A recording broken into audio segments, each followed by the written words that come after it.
Subscribe and press the bell icon to never miss a video from NYOOOZ.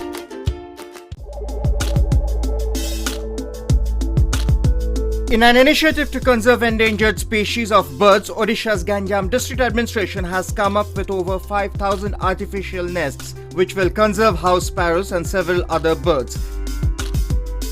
The State Water Resources Department has provided ₹5 lakh to the Forest Department for installation. Divisional Forest Officer or DFO of Berhampur, Asish Kumar Behera, informed Berhampur along with Anachaliaka Bikash Parishad or ABP had organized a program recently to create awareness on conservation of house sparrows and other birds.